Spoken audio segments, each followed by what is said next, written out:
Seigneur, nous roi, Seigneur, vers toi. Notre cœur se tourne vers toi aujourd'hui, pour que tu es, pour ta personne, pour tes caractéristiques, pour ce qui fait que tu sois là. Lorsque notre regard, à chaque fois que notre regard, à chaque fois que notre regard tombe sur toi, nous allons te prendre pour tu es ici.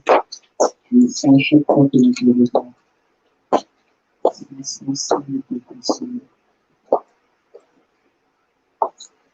Merci Seigneur d'être connu, de te faire connaître aujourd'hui pour ton amour. Merci Seigneur de te faire connaître aujourd'hui pour ta grâce. Merci Seigneur de te faire connaître aujourd'hui pour ton obéissance. Merci Seigneur de te faire connaître aujourd'hui pour ton équité, pour ta bienveillance, pour la façon dont tu nous considères, à l'amour que tu nous donnes. Merci de te faire connaître aujourd'hui pour ta bienveillance, pour ton équité, pour tes encouragements. Merci de te faire connaître aujourd'hui pour ta foi. Merci de te faire connaître aujourd'hui pour ta lumière, pour ton audace. Merci de te faire connaître aujourd'hui pour qui tu es. Le roi des rois tout-puissant, le Père des rois, le roi des rois tout-puissant, le roi tout-puissant et tout célébré. Personne n'est comme toi. Aujourd'hui, Seigneur, sois plus précieux de tout ce que nous avons. Sois plus précieux de tout ce que nous cherchons. Sois plus précieux de tout ce point où nous sommes reposés. Sois plus précieux que notre audace. Sois plus précieux que la façon dont nous nous comportons. Sois plus précieux que la façon dont nous espérons, la façon dont nous voulons espérer dans toi. Sois plus précieux que nos espoirs. Sois plus précieux que notre amour. Sois plus précieux que notre façon de nous comporter. Sois plus précieux que notre manière de voir, de vivre, d'entendre les choses. Sois plus précieux que nos diplômes. Sois plus précieux que le poste que nous avons. Sois plus précieux que la façon dont nous tournons vers autrui. Sois plus précieux que ceux en qui, ceux en quoi nous avons confiance. Sois plus précieux que tout. Sois notre audace, sois notre enfant, sois notre autorité, sois notre excellence, sois notre refuge. Excellent Père d'amour, excellent Père de foi, excellent Père de grâce. Sois notre appui, sois notre soutien moral de la délivrance. Sois notre assurance, sois notre confiance. Sois, Seigneur, la source de notre joie, sois la source de notre paix. Sois notre patience, sois notre obsession. Sois notre égalité première. Sois qui tu es, sois qui tu es véritablement, tel que tu es. Si tu es tel que tu es, nous te sentirons, nous pourrons te voir t'exprimer en nous, au travers de nous. Sois qui tu es réellement. Aucun blocage. Aucun blocage dans le processus de ta présence, dans le processus de ton expression. Aucune limitation, aucune limite dans la façon dont tu peux te revoir en nous. Aucune limite dans la façon dont tu peux t'exprimer en nous. Sois qui tu es réellement. Les hommes n'ont peut-être pas confiance, les hommes ne croient peut-être pas. Les hommes se disent que nous n'avons pas la peine, on ne doit pas nous regarder, on ne peut pas se tourner vers nous, nous n'avons pas la peine. Et en fait, c'est parce que les gens d'exception dérangent. Les gens d'exception dérangent toujours. Les gens d'exception, on les veut loin de nous, parce que quand on voit ces gens d'exception se dire, je n'arrive pas à faire cette chose quand on dit qu'il arrive à faire cette chose. On se compare, on va se soutenir à faire l'éviter. Et pourtant, toi, Seigneur, lorsque nous sommes retrouvés perdants, si les prophètes se sont dit misérables, qui suis-je? Ils ont ressenti ce sentiment d'interrogation. Toi, tu leur as montré ton amour. Et cet amour est venu en réel au travers de cet amour est venu en Dieu au travers de ton Fils Jésus-Christ, au travers de ton premier Fils. Et par cet amour, tu as montré que tu veux te faire connaître aujourd'hui par ta grâce, par ta compassion, par ta bienveillance. Merci de te faire connaître aujourd'hui par ta compassion. Merci de te faire connaître aujourd'hui par ta bienveillance. Merci de te faire connaître par ton amour. Merci de te faire connaître par ton chant. Merci de te faire connaître par l'expression de ta maraville, l'expression de ta volonté.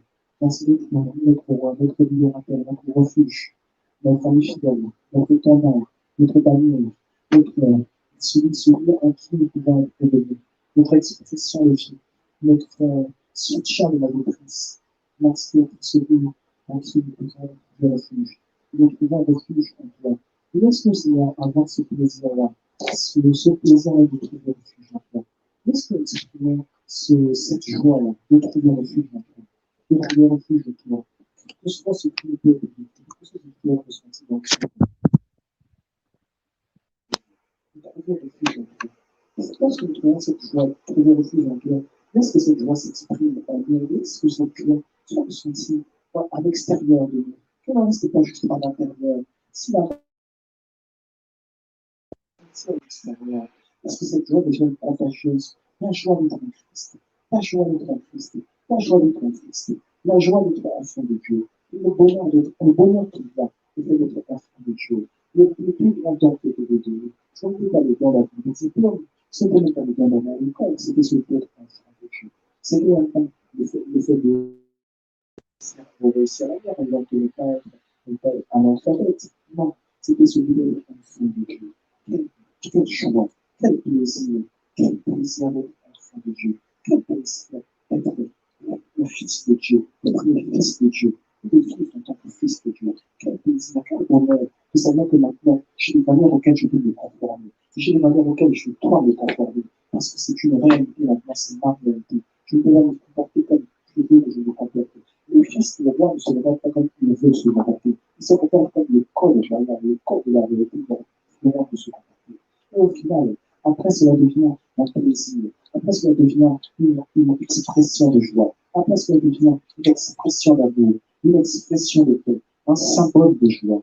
Le fait d'être enfant de Dieu. Je suis enfant de Dieu. Or, je me comporte comme Dieu. Je suis enfant de Dieu. Or, je me comporte comme mon papa. Je veux continuer de me comporter comme mon papa. Je veux continuer de vivre comme mon papa. Je veux continuer de vivre comme celui qui est l'auteur de ma vie. Je veux continuer de vivre comme celui qui m'a racheté, celui qui m'a racheté du fléau, des fléaux qui allaient dans le monde, celui qui m'a racheté de la mort, celui qui m'a racheté de la perdition. Je veux continuer de vivre comme lui. Je veux continuer de vivre comme mon père. Je veux continuer d'exprimer ma vie comme mon père. Je veux qu'elle soit exprimée. Je veux continuer de marcher comme mon père. Je veux continuer de marcher comme mon père et de vivre comme mon père. Il est écrit que Enoch marchait avec Dieu et il ne fut plus parce que Dieu l'avait pris. Ça veut dire que Dieu s'est rendu compte qu'il était tellement précieux pour lui. Dieu dit non, tu es tellement précieux pour moi, je ne peux pas te partager avec les autres. C'est dans cette intimité-là que je veux. Je ne veux pas être partagé avec qui que ce soit. Je ne veux pas te partager toi non plus avec qui que ce soit. Et je ne veux pas que toi non plus tu me partages avec qui que ce soit. Je veux que nous restions dans cette intimité. Je veux que nous restions dans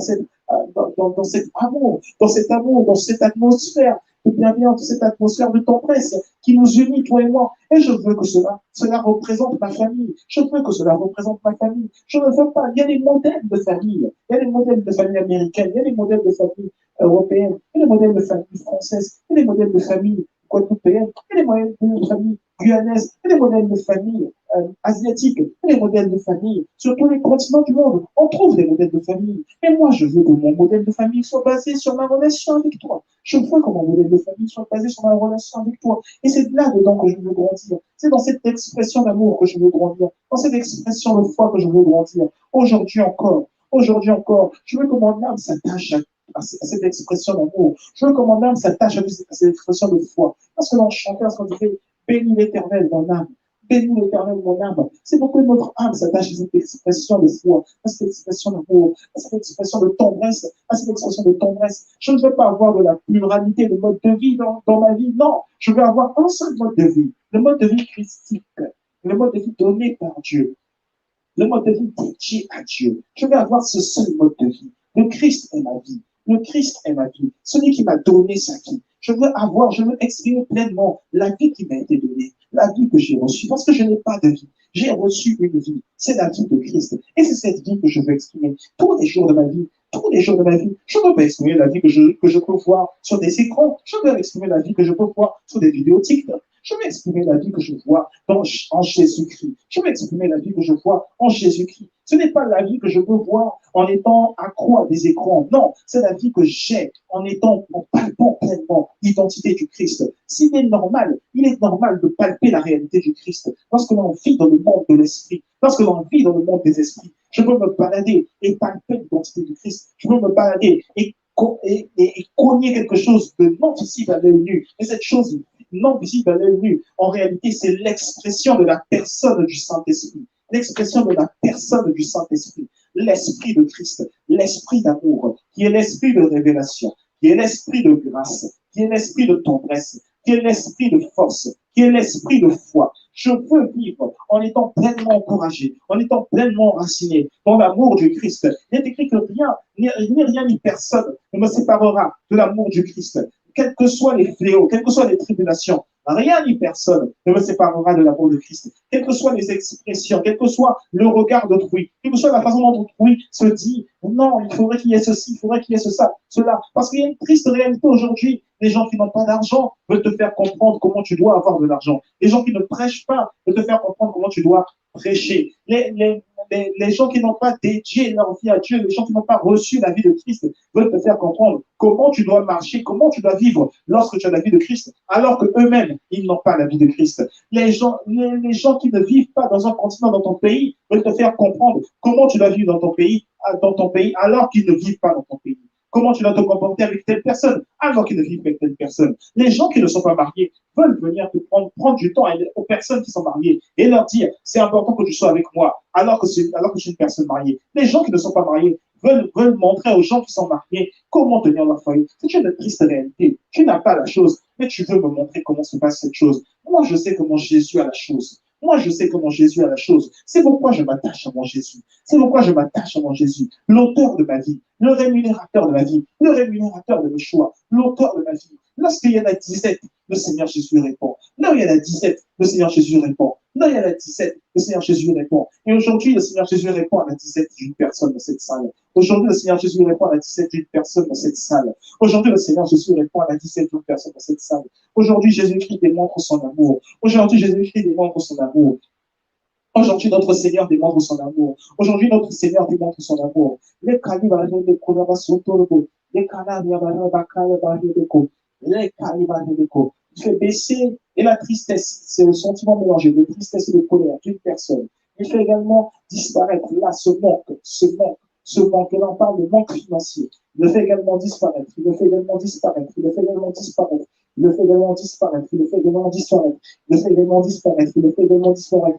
Et je le vois disparaître sur une personne qui a pour habitude, en tout cas ça arrive très souvent, que ton salaire tombe en retard. Et je vois ce manque financier un peu disparaître. Je vois cette disette qui est en train de disparaître. Je vois ce trou est en train de disparaître. Pour le nom puissant de Jésus-Christ. Et c'est pas en train de disparaître juste aujourd'hui, juste à cause d'aujourd'hui, à cause des personnes des prophètes. C'est en train de disparaître parce que Dieu a vu que tu as beaucoup semé. Tu as beaucoup semé dans sa maison. C'est pour cela que c'est en train de disparaître. Tu as vu que tu as beaucoup semé. C'est pour ça que c'est en train de disparaître. Dans le nom puissant de Jésus, tu reçois cela. Dans le nom puissant de Jésus, tu reçois cette couverture financière. Là où tu en manquais. Dans le nom de Jésus-Christ, tu reçois cette couverture financière. Dans le nom de Jésus-Christ, le Seigneur se manifeste tout ça aujourd'hui. Dans son intimité, le Seigneur se manifeste. Dans l'intimité avec Dieu, le Seigneur se manifeste. Le Seigneur prend possession de la vie. Le Seigneur prend possession de tes choses. Le Seigneur prend possession de ta façon d'être. Le Seigneur prend possession de ta façon d'être. Le Seigneur prend possession de ta manière d'être. Le Seigneur prend possession de tes pensées. Le Seigneur prend possession de tes pensées. Il prend possession de ton cœur. Il prend possession de ton cœur. Il prend possession de ton cœur. Il prend possession de ta manière d'être, de ta révélation. Parce que des fois, tu t'attachais à la révélation que tu avais de telle chose, parce que tu avais peut-être suivi, tu étais tombé là-dessus au travers d'une parole de X et de Y. Souvent, des paroles qui sont extraites d'écrans différents. Tu t'étais attaché à une forme de révélation. Et quand je dis révélation, je veux dire que tu vas te bâtir ta pensée sur ces choses que tu avais écoutées de X et de Y. Et maintenant, le Seigneur impose sa main. Maintenant, le Seigneur impose sa main. Il refaçonne ta manière de penser. Il refaçonne ta manière de penser. Lorsque nous parlons de l'âme, nous parlons de la pensée. Lorsque nous parlons de l'âme, nous parlons de la volonté. Il refaçonne aujourd'hui ta manière de penser. Il refaçonne aujourd'hui ta volonté. Il refaçonne aujourd'hui ta manière de penser. Il refaçonne aujourd'hui ta volonté. Si ta volonté n'est pas la volonté de Dieu, alors tu ne vis pas en tant que chrétien. Si ta pensée n'est pas la pensée de Christ, alors tu ne vis pas en tant que chrétien. Si ta pensée, c'est la pensée d'un être spirituel différent du Christ, tu ne vis pas en tant que chrétien. Tu vis en tant que magicien. Si ta pensée, c'est la pensée d'un être spirituel, l'apôtre Paul a dit, même si un ange de Dieu vous apportait un message, c'est dans Galates chapitre 1, verset 9, même si un ange de Dieu, même si moi-même ou un ange de Dieu vous apportait un message différent de celui que je vous ai annoncé, mettez-moi au banc de l'église. Mettez cette personne au banc de l'église. Non, si ta pensée, c'est la pensée d'un ange de Dieu, ce n'est pas la pensée de Dieu. Sache que tu es en train de vivre en tant que magicien. Sache que tu es en train de vivre en tant que magicien. C'est pour cela qu'aujourd'hui, nous déclarons, nous vivons la pensée de Christ. Nous déclarons et nous vivons la pensée de Christ, la réalité de Christ, la réalité du Christ, la réalité du Christ, la réalité du Christ. Et je le déclare, je le décrète avec exagération. Tu vis la réalité du Christ. Je le déclare et je le décrète avec exagération. Tu vis la réalité du Christ. Le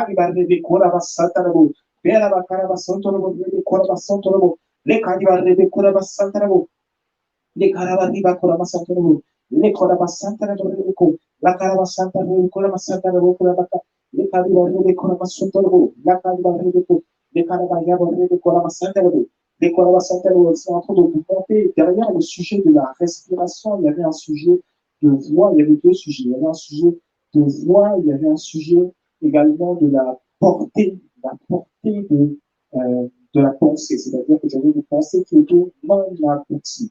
J'avais comme des débuts de pensée, mais après un moment, je ne savais pas trop comment est-ce que ça va se finir. Tu as un début de pensée, mais tu ne sais pas comment ça se finir. Et toi, le signe que Dieu est en train de me montrer actuellement pour toi spécifiquement, c'était qu'il y avait comme un problème, il y avait un léger problème de respiration, un léger problème de souffle. C'est-à-dire que même lorsque tu parlais, physiquement, quand tu ouvrais la bouche, il y avait un problème au niveau du souffle. Mais le Seigneur est en train de rétablir ta pensée, le Seigneur est en train de rétablir ta pensée, il te donne des pensées abouties. Il te donne des pensées abouties. Il te donne des pensées abouties. Il te donne des pensées abouties. Il te donne des pensées abouties. Ça ne s'arrête pas. Ça ne s'arrête pas en chemin. Ce n'est pas limité. Il te donne des pensées abouties. Il te donne des pensées abouties. Il élève ton niveau d'intelligence. Il élève ton niveau d'intelligence. Il te donne des pensées abouties. Il te donne des pensées abouties. Il te donne des pensées abouties. Ces pensées abouties, elles sont sur toi. Ces pensées abouties, elles sont sur ton grand-père. Ces pensées abouties, elles sont sur toi. Ces pensées abouties, elles sont sur ton grand-père. Pour le nom puissant de Jésus-Christ. Je déclare et je décrète maintenant. Là où les ennemis avaient envoyé des limitations, des formes de limitation, en termes intellectuels, en termes de mindset, je déclare et je décrète maintenant que ces limitations sont brisées dans le nom puissant de Jésus-Christ. Ces limitations sont brisées dans le nom puissant de Jésus-Christ. Il y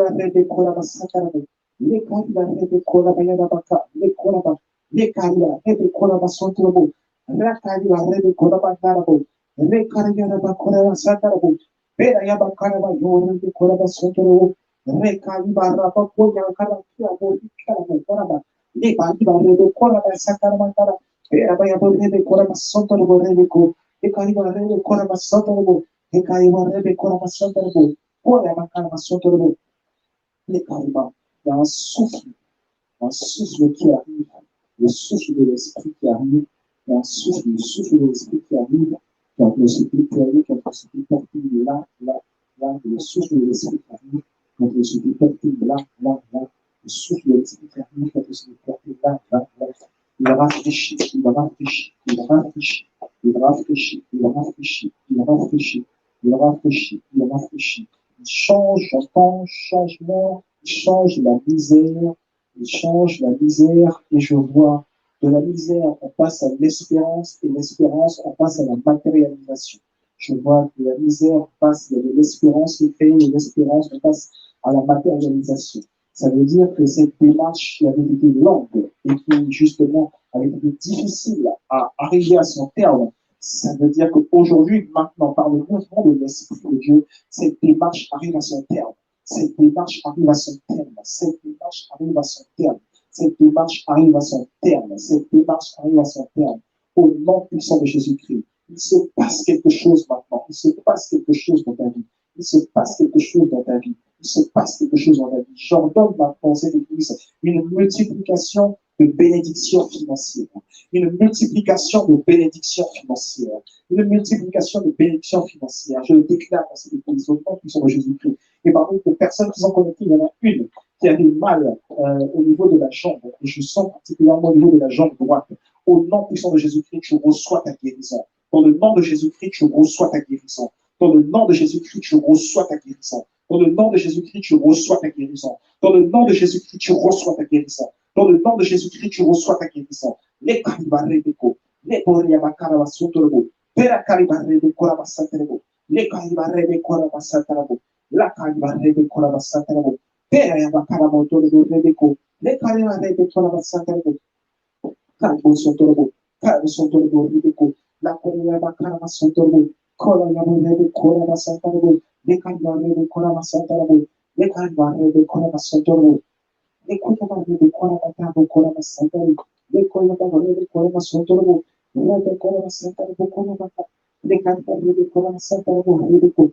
Koya basotoro rebe kora masantoro kasantoro kora makara masantoro kara santoro rebe kora masantoro koya santoro kora masantoro rebe masantoro qui est une plus grande manifestation de l'esprit de Dieu maintenant sur vos mains, une plus grande manifestation de l'esprit de Dieu maintenant sur vos mains, une plus grande manifestation de l'esprit de Dieu maintenant sur vos mains.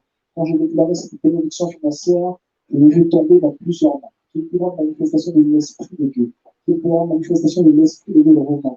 Que ce que vous touchiez réussisse. Que ce que vous touchiez réussisse. Que ce à quoi vous touchiez réussisse. Que ce à quoi vous touchiez réussisse. Dans le nom puissant de Jésus-Christ. Que vous soyez inarrêtable. Que vous soyez inarrêtable. Que vous soyez instoppable. Que vous soyez inarrêtable, instoppable, instoppable. Même lorsqu'il y avait un genou à terre, que vous soyez imbattable. Même lorsqu'il y avait un genou à terre, que vous soyez imbattable. Dans le nom puissant de Jésus-Christ.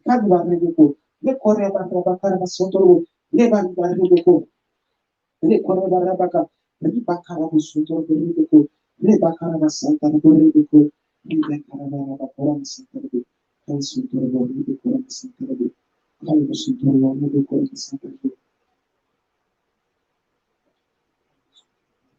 affirmation de déclaration de foi, déclaration de foi.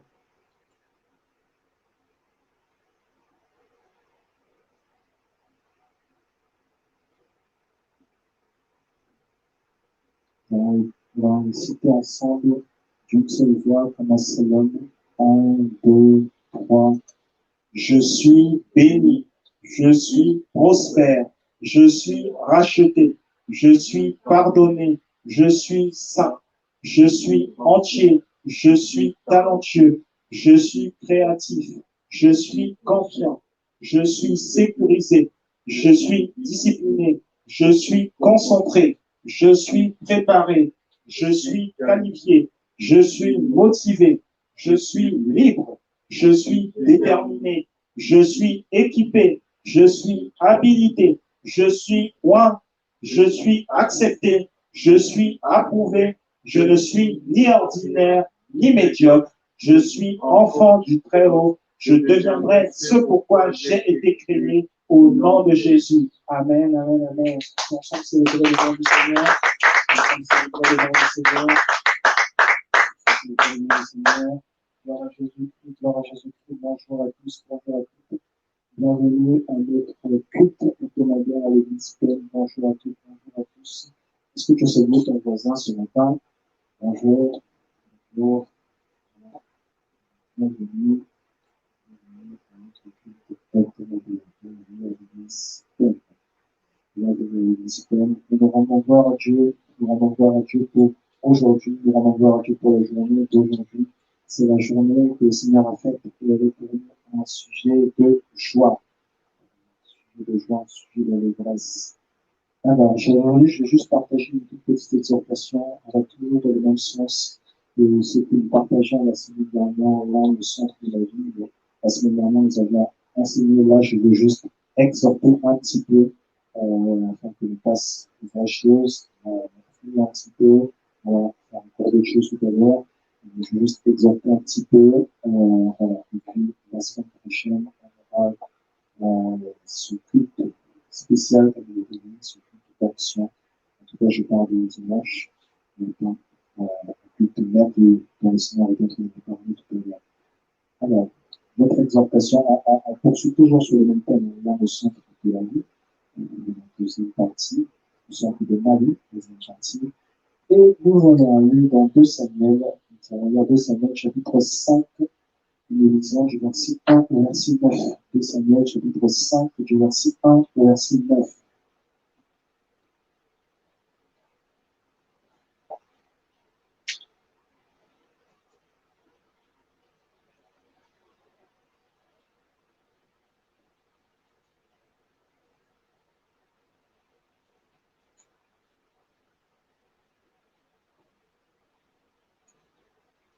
Au chapitre 5, verset 1 au verset 9. Il est écrit dans la version Louis II.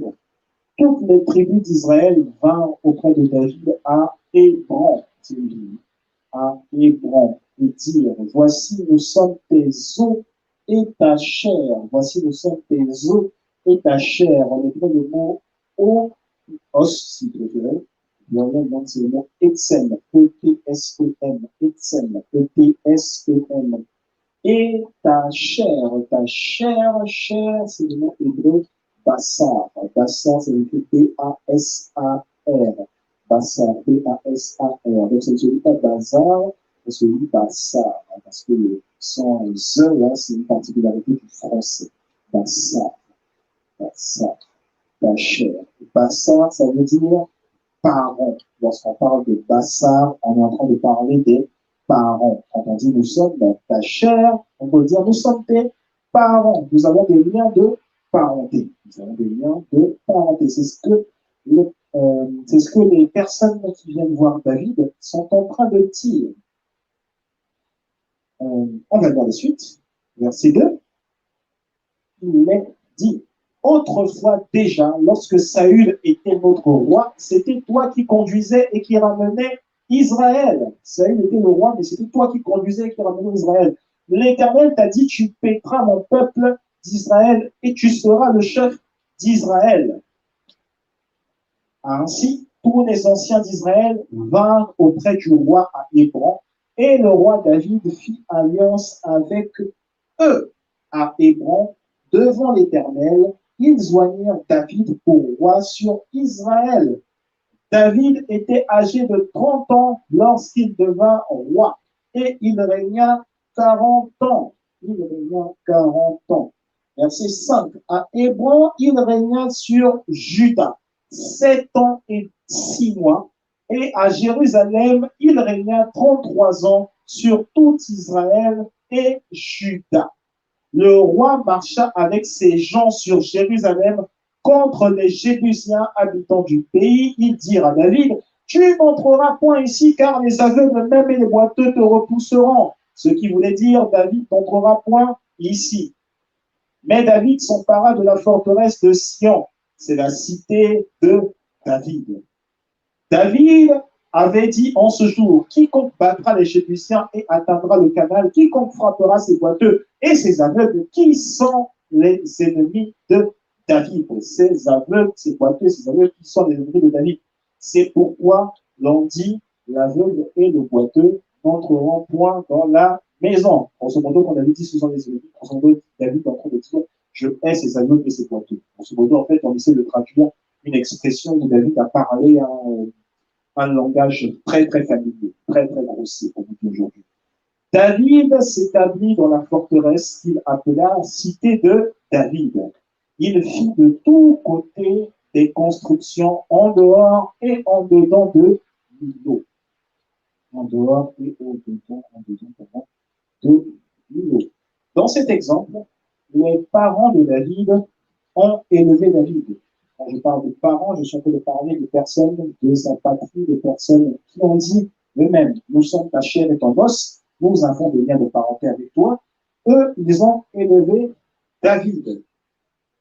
Et pourtant, ils sont allés élever David en le rencontrant dans une ville qui n'était pas la ville dans laquelle David est né et qui n'était pas donc la ville dans laquelle David vivait. Ça veut dire que David avait quitté la ville où il était né, quitté l'endroit, le bled, comme on dit en France, c'est le village, une sorte de village où il était. Il l'avait quitté, il était allé ailleurs, il était allé dans une toute autre ville, et ses parents sont allés le voir dans cette ville-là, et ses parents lui ont dit, tu es ma chair, tu es mon sang, tu es notre chair, pardon, tu es notre os, chair, tu es notre os, notre chair.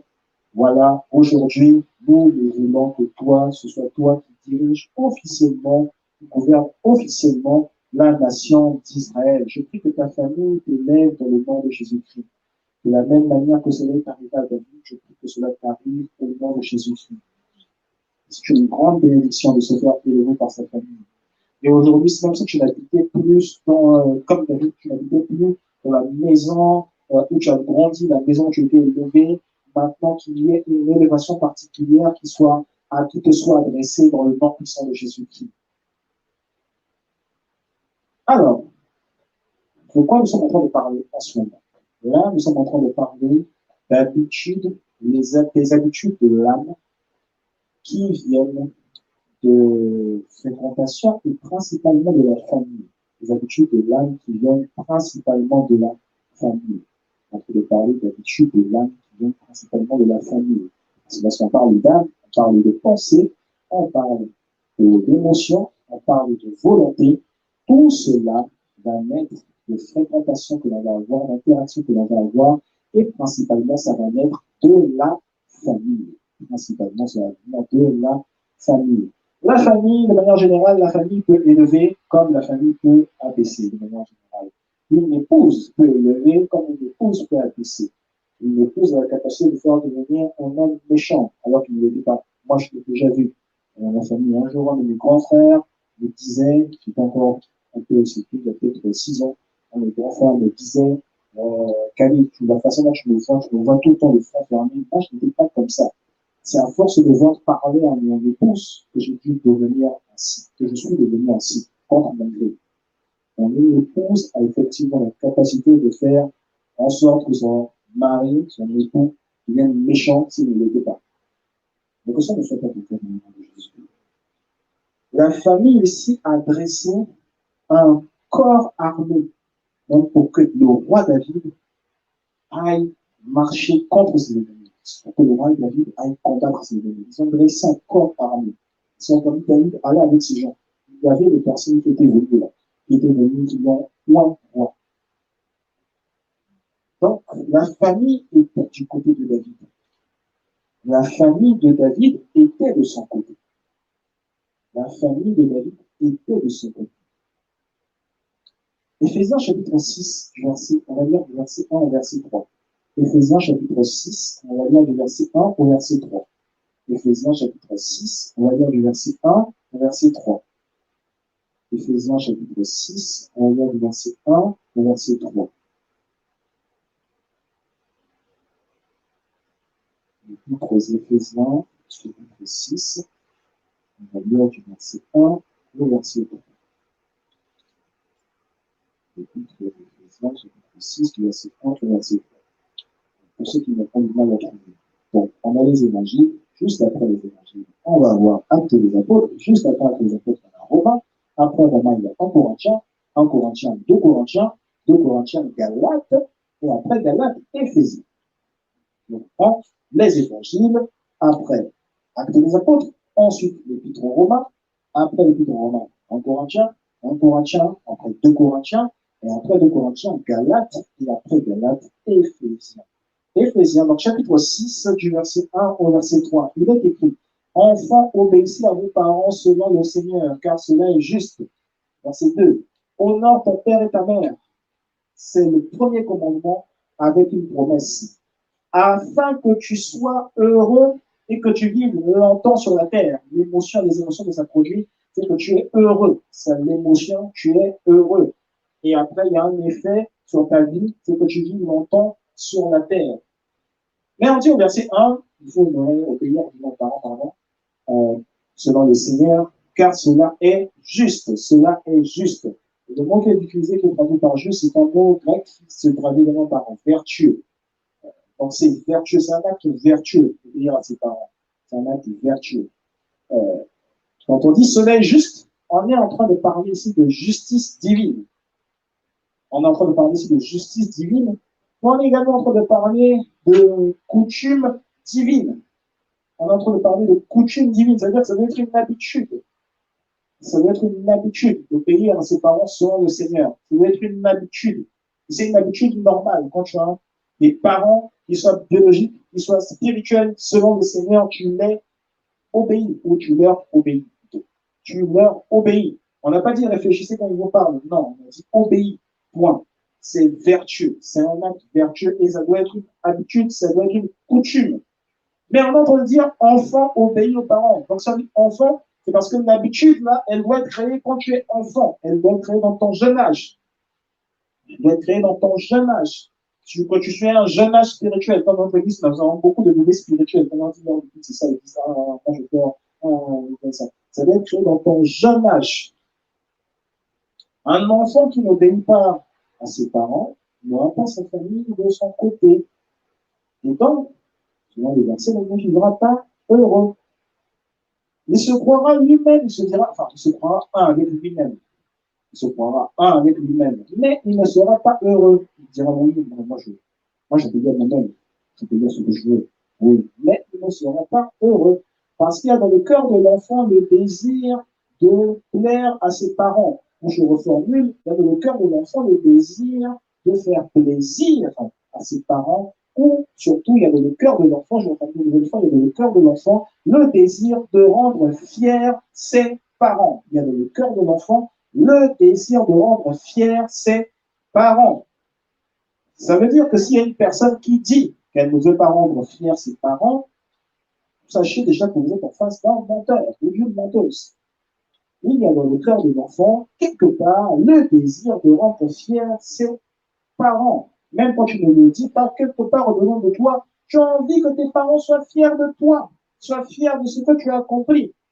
Même si tu t'embrouilles, vous embrouillez, tout ça, tu as quand même envie qu'ils soient fiers de toi, soient fiers de ce que tu fais. Et c'est normal, parce que l'âme a été constituée de cette manière. Et c'est comme ça que l'âme est éduquée.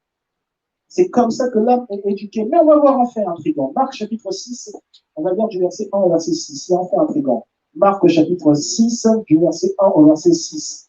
Marc chapitre 6, du verset 1 au verset 6. Marc chapitre 6, du verset 1 au verset 6. Marc chapitre 6, du verset 1 au verset 6. Marc chapitre 6, du verset 1 au verset 6. Dans ce passage des évangiles, du moins de l'évangile de Marc, nous découvrons que Jésus se rendit dans sa patrie. Jésus partit de là, se rendit dans sa patrie. Ses disciples le suivirent. Quand le Shabbat fut venu, il se mit à enseigner dans la synagogue. Beaucoup de gens qui l'entendirent étaient étonnés et disaient, d'où lui viennent ces choses? Quelle est cette sagesse qui lui était donnée? Et comment de tels miracles se font-ils par ses mains? N'est-ce pas le charpentier, le fils de Marie, il connaissait le métier de Jésus, le frère de Jacques, de Joseph, de Jude et de Simon, et ses sœurs ne sont-elles pas ici parmi nous? Et il était pour eux une occasion de chute. Il était pour eux une occasion de chute. Ça veut dire qu'ils allaient blasphémer contre celui qui donnait l'enseignement à la synagogue. Mais Jésus leur dit, un prophète n'est méprisé que dans sa patrie, parmi ses parents et dans sa maison. La première fois que Jésus prononce une phrase aussi défaitiste à son propre sujet. Il est écrit encore qu'il ne put faire là aucun miracle, si ce n'est qu'il imposa les mains à quelques malades et les guérit. Et il s'étonnait, Jésus en tout cas, il s'étonnait de leur incrédulité. On s'arrête là à ce passage avant que Jésus parcourt autre chose. Il s'étonnait de leur incrédulité. Le mot incrédulité ici, ça parle d'infidélité. Mais ça parle d'infidélité à la foi. Ça ne parle pas d'infidélité à quelqu'un voilà, de physique. Non, ça parle d'infidélité à la foi. C'est comme si, en fait, les personnes là, alors, déjà, si on est en train de parler d'infidélité à la foi, avant d'y aller, déjà, si on est en train de parler d'infidélité à la foi, on est en train de dire ici, et si Jésus cela l'étonnait, on est en train de dire ici que les personnes de la patrie de Jésus, c'était des personnes qui étaient ferventes, qui sont ferventes, en fait, dans leur croyance, ferventes dans la pratique religieuse qu'ils avaient, dans la façon dont ils s'approchaient de Dieu. Il y avait de la ferveur, il y avait surtout peut-être de la discipline, il y avait peut-être de la, comment on le dit en français, euh, quand tu es, je ne trouve pas le mot, ce n'est pas stagnation, ce n'est pas persistance, mais c'est quand tu es habitué justement tu es habitué à effectuer une œuvre, c'est quand tu es habitué à effectuer une œuvre, quand je le dis de cette manière-là, il y avait pour ces personnes-là, enfin, si Jésus est étonné, ça veut dire que ces personnes-là étaient habituées à fréquenter des milieux religieux et ils étaient persistants dans cette fréquentation. Et en plus, ils avaient énormément, du moins, ils étaient persistants dans leurs croyances. C'est pour cela que Jésus était étonné. Mais Jésus donc se rend compte que malgré cela, elles sont incrédules. Donc, elles en sont infidèles à leurs croyances, infidèles à leur foi. Jésus s'en étonne. Si Jésus s'en étonne, c'est tout à fait, c'est parce que, simplement, Jésus était devenu quelqu'un, ce qu'on appelle aujourd'hui un homme de l'Église, ou un homme de foi, dans d'autres endroits. Jésus était devenu un homme de foi en dehors de sa patrie. Il est devenu aussi un homme public en dehors de sa patrie. Comment on peut devenir quelqu'un d'important en dehors de sa patrie, revenir dans sa patrie, ne pas trouver le soutien de sa famille? Alors que son âme, l'âme de Jésus, était censée être formée, ou du moins avoir été formée dans cette famille, dans cette patrie. Son âme était censée être formée dans cette famille, donc sa pensée était censée avoir pris naissance, pris racine dans cette famille, pas ailleurs, dans cette famille. Il dit, mon âme était censée être formée dans cette famille. Donc, vous deviez être habitué à me voir faire ces choses. Vous deviez être habitué à me voir faire ces choses. Vous deviez croire habituellement à ces choses-là que je fais. Qu'est-ce que je suis en train de dire ici? Pour vous qui aimez lire les textes apocryphes, il y a des textes apocryphes qui parlent de Jésus qui opérait des miracles, qui faisait des miracles quand il avait 11 ans. Jésus, il a fait un oiseau. Il y a des textes apocryphes qui disent qu'il y avait un oiseau qui était blessé. Et puis Jésus a pris l'oiseau. Donc l'oiseau était blessé. Il avait du mal à s'envoler. Il avait une aile qui était cassée. Il avait du mal à s'envoler. Et Jésus a pris l'oiseau. Jésus l'a mis dans sa main. Donc ses deux mains, du moins dans ses deux mains. Ses deux mains ont recouvert l'oiseau. Quand ses deux mains ont recouvert l'oiseau, après Jésus a réouvert ses mains. Et quand il a réouvert ses mains, l'aile de l'oiseau était guérie. Et puis l'oiseau s'est envolé. Le texte apocryphe dit cela. Que Jésus opérait des miracles bien avant ses 30 ans, quand il était encore tout petit, il opérait ses miracles. Mais du coup, ces mêmes textes apocryphes, donc je suis en train de vous dire pourquoi est-ce que ces textes sont apocryphes, ces mêmes textes apocryphes disent que, en fait, les gens qui étaient autour ne croyaient pas à ça. Ils ne croyaient pas à ce que Jésus est en train de faire. Donc, ils se disaient, non, non, non, non, non, on a mal vu, personne n'était là. En fait, l'oiseau, là, c'est sûr que son aile, là, ça marchait bien, ça battait bien. Donc, voilà, ce qui s'est passé là, c'est pas vrai. C'est fake. C'est pas vrai. C'est du mensonge. Donc, c'est pour ça que ces textes sont apocryphes. C'est la preuve, donc, c'est que le Marc 6, Jésus revient dans sa patrie, dans son village, et les gens ne croient pas son ministère. Donc, les habitants du village refutaient déjà le miracle de Jésus. Alors, s'ils refutaient le miracle de Jésus quand ils étaient enfants, pour quelle raison ils accepteraient ces mêmes miracles quand ils seraient à l'âge adulte? Et c'est parce que, donc, ils refutent ces miracles, ils refutent déjà ces miracles quand ils étaient enfants, que ces miracles ne figurent pas dans notre Bible. On dit ça au nom de la Bible, que le ministère de Jésus a commencé à l'âge de 30 ans, comme le règne de David a commencé à l'âge de 30 ans. Et j'y crois d'ailleurs, parce que le ministère de Jésus ne peut pas avoir commencé dans sa ville. Si le ministère de Jésus avait commencé dans sa ville natale, il y aurait des témoins, donc il y aurait des personnes qui accepteraient le ministère de Jésus. Il y aurait des personnes qui diraient, c'est vrai, son ministère est tangible, son ministère est palpable. Il y aurait des gens qui croiraient en lui, et beaucoup de gens croiraient en lui. Quand vous voyez des hommes de Dieu qui sont devenus grands, great, who made it, qui sont devenus très grands à l'extérieur de leur pays de naissance, donc dans un pays étranger, et qui ne rentrent dans leur pays, même lorsqu'on entend qu'il y a beaucoup d'opposants à ces hommes de Dieu, même lorsqu'on entend qu'il y a beaucoup de personnes qui sont contre ces hommes de Dieu et qui disent oui, nous on le connaît, il était là, ça ne se passait pas. Même lorsqu'on entend qu'il y a beaucoup de personnes qui disent ça, au final, quand vous voyez ces réunions, vous voyez qu'il y a beaucoup de personnes. En fait, vous voyez même qu'il y a plus de personnes qui sont avec lui, avec l'homme de Dieu, que des personnes qui sont opposées à l'homme de Dieu. Généralement, c'est comme cela que ça se passe. Mais sur Jésus, c'est quand même assez étrange. La majeure partie, il semblerait que la majeure partie était opposée à lui. C'est pour ça qu'il ne peut faire là aucun miracle, si ce n'est qu'il a juste guéri quelques boiteux, quelques paralytiques. Donc ça, ce n'était pas des miracles. Les petites guérisons, là, ce n'était pas des miracles. Les miracles, c'est quelque chose où tu fais waouh. La guérison, là, je boite, je marche bien, là, c'est pas un miracle. Ça, c'est quelque chose de normal. Je n'ai pas entendu dire amen à ça. C'est quelque chose de normal. Est-ce que c'est normal dans le nom de Jésus? Et donc là, en fait, on voit une différence entre Jésus et David, son père. Une grosse différence entre Jésus et David, son père. Pourquoi? Parce que le ministère de David a commencé chez lui, alors que le ministère de Jésus avait commencé en dehors de chez lui. Je le dis encore, si le ministère de Jésus avait commencé chez lui, les personnes du village de Jésus, les personnes de la patrie de Jésus, seraient habituées au ministère de Jésus. Elles ne douteraient pas de cela, parce que leur âme aurait été habituée à cela depuis que Jésus était enfant, et l'âme de Jésus lui-même aussi aurait été habituée, elle-même du moins aurait été habituée à cela depuis que Jésus était enfant. Mais ce n'était pas le cas. Contrairement à David, où les gens viennent dire, du temps de Saül, tu faisais ceci, tu faisais cela, tu faisais ceci, tu faisais cela, nous voulons toi.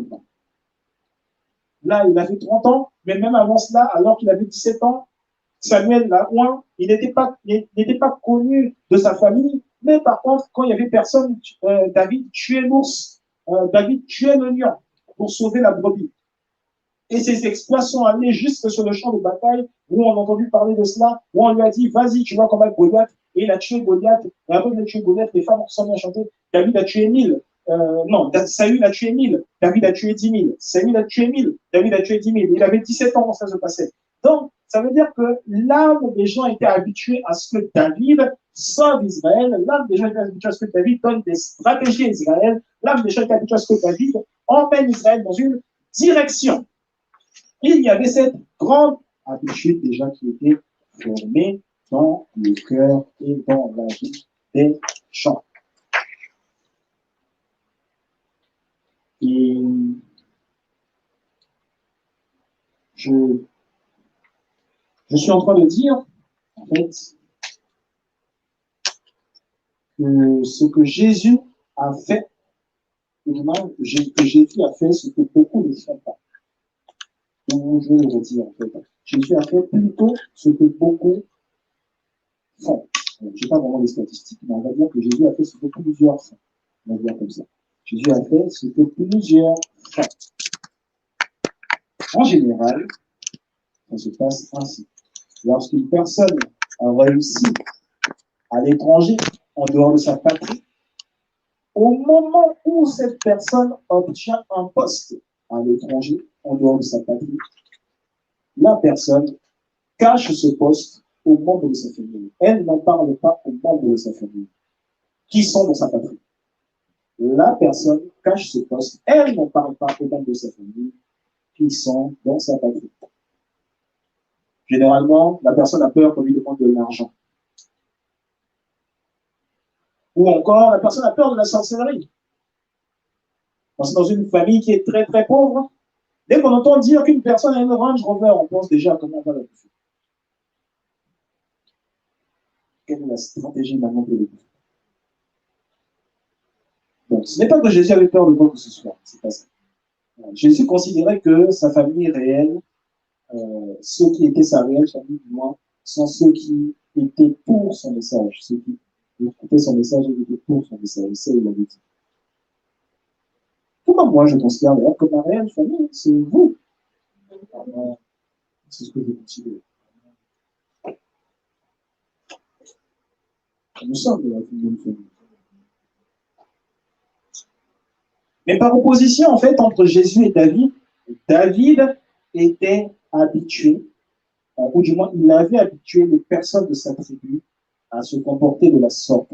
Il était un leader devant les personnes de sa tribu, il était un leader devant les personnes de sa patrie.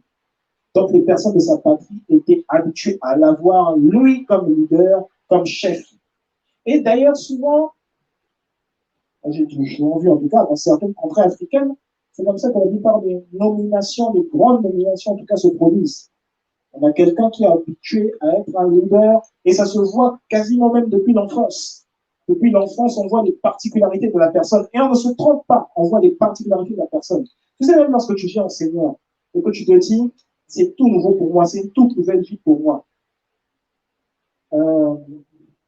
Tu sais, peut-être si on va demander, peut-être on va demander à un proche, on va peut-être demander à ton père, on va peut-être demander à ta mère.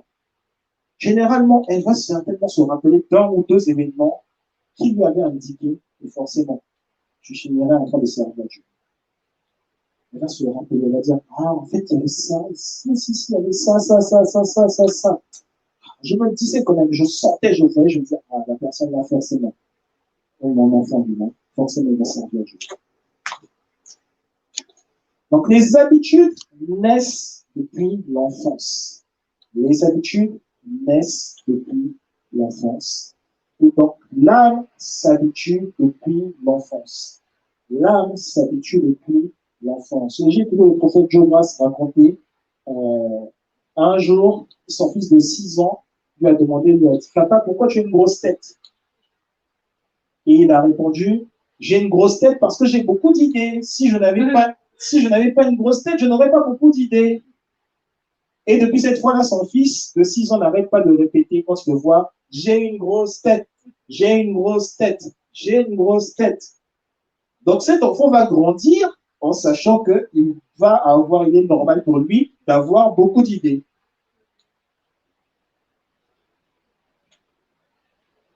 Et quand il sera grand, il aura beaucoup d'idées. Nous allons lire Psaume chapitre 23, verset 3. Psaume chapitre 23, verset 3. Psaume chapitre 23, verset 3.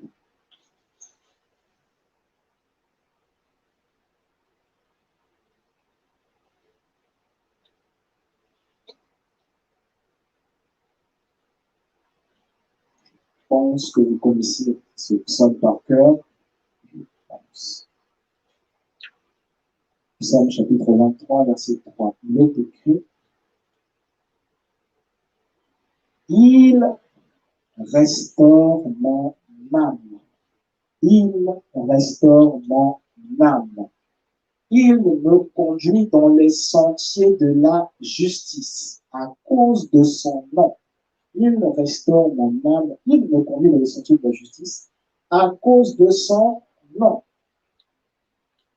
Le mot qui est utilisé, qui est traduit ici par restaurer, c'est un mot qui veut dire retourner ou changer de sens. Changer de sens ou de direction. Donc, l'âme, la volonté va dans une direction. Et ici, on est en train de dire, maintenant, la volonté va aller dans une nouvelle direction. Dieu change la direction de la volonté. Et cela est prouvé par le fait qu'après restant mon âme, il y a une virgule, et on dit maintenant, quelle est la direction dans laquelle Dieu t'emmène? Dieu m'emmène le psalmiste, et cela est vrai pour toi. Il me conduit dans les sentiers de la justice. Il me conduit dans les sentiers de la justice. Donc, si la volonté n'était pas bonne, n'était pas bien dirigée, maintenant, elle est conduite dans les sentiers de la justice. Maintenant, elle est retournée dans les sentiers de la justice.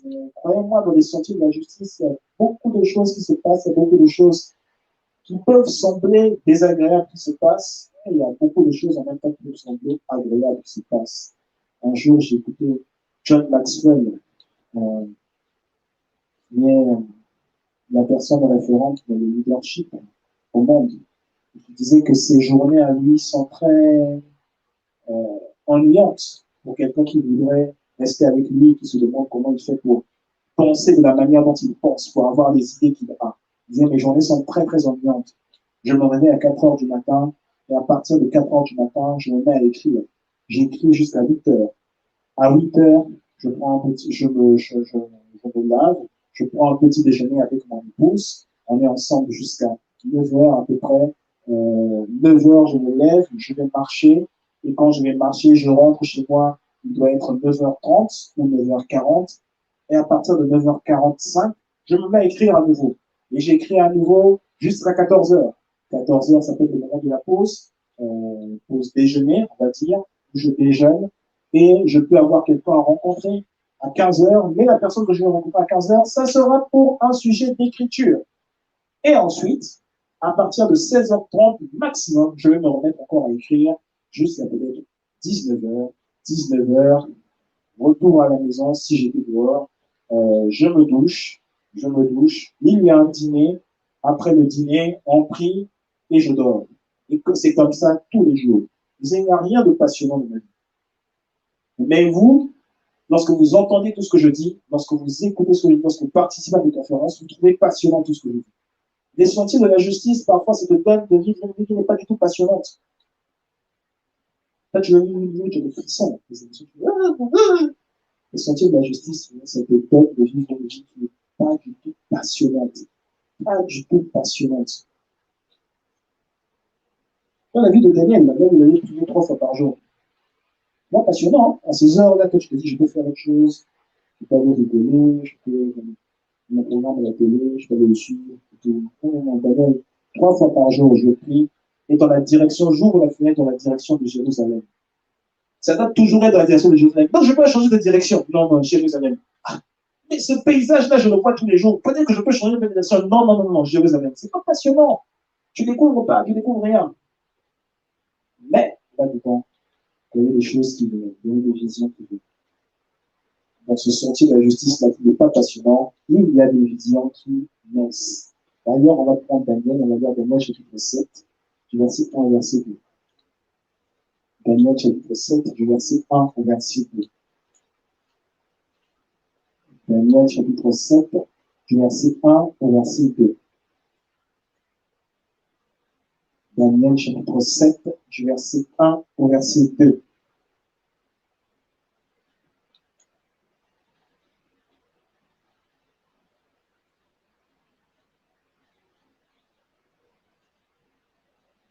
En tout cas, si quelqu'un veut vivre une vie passionnante, il ne peut pas servir Dieu à l'église. C'est pas passionnant. C'est pas passionnant. C'est une vie où tu ne dors pas, tu dois tout faire les mêmes choses, tu es enfermé. Et tu es tout le temps enfermé. Hein. Il n'y a pas de oh, non, tu vas suivre, oh, ah, maman, ah, on va changer, on va se distraire là-dessus, non, non, non. Oh, le confinement. Le confinement, c'est les autres qui ont connu ça. Nous, on connaissait les autres. Est-ce que ça a dû changer quelque chose? Il est écrit, la première année de Belshazzar, roi de Babylone, Daniel eut un songe et des visions de son esprit pendant qu'il était sur sa couche. Ensuite, il écrivit le songe et raconta les principales choses. Daniel commença et dit, je regardais pendant la vision nocturne et voici les 4 vents des cieux firent irruption sur la grande mer. Le mot qui est traduit ici par vision, surtout dans le verset 2, on parle de vision nocturne, parce que c'est plus, là, c'est plus clair. Parce que des fois, on se dit, est-ce que c'est un songe? Est-ce que c'est. Là, il te dit non, c'est vision nocturne. Le mot qui est traduit ici par vision, c'est le mot hébreu Haza. H-A-Z-A-H. Haza. H-A-Z-A-H. H-A-Z-A-H. On parle de vision. De vision qui naissent dans l'esprit. On parle plutôt de vision prophétique. Vision prophétique. Haza. H-A-Z-A-H. Daniel chapitre 8, du verset 1 au verset 2. Daniel chapitre 8, du verset 1 au verset 2. Daniel chapitre 8, du verset 1 au verset 2. Il est écrit, la 3e année du règne du roi Belshazzar. Moi, Daniel, j'eus une vision outre que celle que j'avais eue précédemment. Lorsque j'eus cette vision, il me sembla que j'étais à Suse, la capitale, dans la province des Lames. Et pendant ma vision, je me trouvais près du fleuve Bourlaï. Là, le mot qui est utilisé, qui est traduit par vision, c'est le mot Azon. H-A-Z-O-N. Azon. H-A-Z-O-N. On va parler de la même chose. Azon, c'est la même chose. On parle de vision prophétique. H-A-Z-O-N. On peut parler de la même chose. On peut parler ici d'un type de vision que tu as, et quand tu les as, personne autour de toi n'est forcément au courant de ce type de vision. Personne autour de toi n'est forcément au courant. Ça, c'est le moment où là, je dis, quand John Maxwell l'explique, là, c'est le moment où tu es là à 4 heures du matin, tu es chez toi, tu es en train d'écrire, tu es en train de lire, tu es en train de prier. Voilà, tu as des visions de ce genre-là. Personne n'est forcément au courant. C'est le moment où parfois aussi, tu es peut-être en train d'aller voir, de discourir avec quelqu'un, avec une personne, sur un sujet précis, un sujet qui te demande peut-être de l'intérêt, mais qui demande peut-être aussi de se projeter dans l'avenir. Et bien là, tu as aussi une vision. La personne n'est pas au courant tant que tu ne la lui communiques pas. on parle de vision prophétique. Asa, ou Azone pour le vrai mot, le véritable mot c'est je n'utilise pas trop Azone parce que c'est un peu une illusion au prophète, mais bon, c'est la vérité aussi, c'est du Azone. Daniel chapitre 10, verset 7. Daniel chapitre 10, verset 7. Sur les sentiers de la justice, Daniel a eu différentes visions. Asa, on a vu Asa, Azone, c'est la même chose. Daniel chapitre 10, verset 7. Daniel chapitre 10, verset 7. Daniel chapitre 10, verset 7. Il est écrit, moi, Daniel, je vis seul la vision. Il dit, je vis seul la vision. C'est du passé simple. Donc, j'ai vu, si vous préférez passer composé, j'ai vu seul la vision. J'ai été seul à voir la vision. Et les hommes qui étaient avec moi ne la virent point. Mais ils furent saisis d'une grande frayeur et ils prirent la fuite pour se cacher. Ils ne virent pas la vision, mais ils furent saisis d'une grande frayeur et ils prirent la fuite pour se cacher. Le mot vision qui est utilisé ici, c'est le mot mara. M-A-R-A, mara. Mara, c'est lorsque tu es dans une vision, comme il l'a dit, personne d'autre ne voit ce que tu vois, mais les gens ressentent les choses qui sont en rapport avec la vision. Les gens sentent que l'atmosphère qui est là, elle est vraiment étrange. Les gens ont peur. C'est-à-dire qu'en fait, tu es tellement dans la vision, c'est pas juste j'ai vu, c'est que tu es tellement ancré dans la vision que tout ce qui te caractérise là, c'est la vision. Ce qui est autour de toi, c'est la vision. L'atmosphère qui est autour de toi, c'est la vision. C'est-à-dire que les gens, la vision de Daniel, ça pouvait être effrayant pour lui, parce que lui, il est vu un homme, il est vêtu de lin, des reins, ceci, cela. Et ça pouvait être effrayant pour lui, parce qu'il avait vu, il voyait même des pierres précieuses, même des genres de pierres précieuses que certainement il n'avait peut-être pas vu sur la surface de la terre. Ou peut-être que personne ici ne verra peut-être sur la surface de la terre. Je crois que même si on va, bon, j'ose le dire, je crois que c'est pas toujours vrai, hein, mais voilà. Si on va à Kolwezi ou à Goma, peut-être que ce sera difficile de trouver les matériaux là, qui sont faits. Bon, je dis ça, voilà, à vérifier. C'est pas, c'est ce que je dis, c'est pas une vision politique. Voilà, c'est à vérifier. Mais en tout cas, la personne que Daniel a vu ça, peut-être que cette série tellement, ça pouvait être aussi effrayant pour lui. Mais Daniel ne dit pas j'ai eu peur, il ne dit pas j'ai eu peur. Non, il dit ce sont les autres qui ont pris peur. C'est-à-dire que le corps de Daniel était tellement imprégné dans la vision, c'était tellement ouvert par la vision, que tous les autres ont senti que là, il y avait une vision. Là, il y avait quelque chose de différent. L'atmosphère était totalement différente. Je prie que cela soit ton cas dans le nom de Jésus, que tu passes, tu accèdes aux visions prophétiques, que tu accèdes à la zone, et plus encore que tu accèdes à Mara, plus encore que tu accèdes à Mara, que ce soit ton niveau de vision. Ce niveau de vision est réel. Ce niveau de vision est réel. Il se trouve sur les sentiers de la justice. Encore, comme je l'ai dit, sur les sentiers de la justice. Les sentiers de la justice, ce n'est pas forcément une vie joyeuse. Moi, je lui ai dit, le jour où on m'a dit que j'étais prophète, j'ai fait le deuil. Je ne voyais pas que c'était intéressant là-dedans. Tous les week-ends, je suis obligé de faire ça. Je ne voyais pas du tout ce qu'il y avait d'intéressant là-dedans.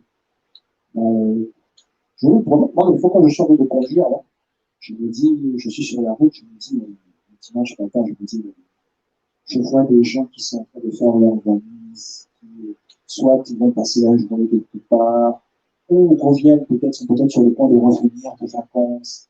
Je me dis, les gens, eux, ils peuvent faire ça toutes les semaines, tous les week-ends, tout ça. Moi, Seigneur, quel jour, quel jour. Et moi, si j'ai mes projets, quel jour. Le cœur de l'homme forme beaucoup de projets, mais seuls les desseins de l'Éternel s'accomplissent. Le cœur de l'homme forme beaucoup de projets, mais seuls les desseins de l'Éternel s'accomplissent. Nous allons prier, nous allons nous lever, nous allons prier.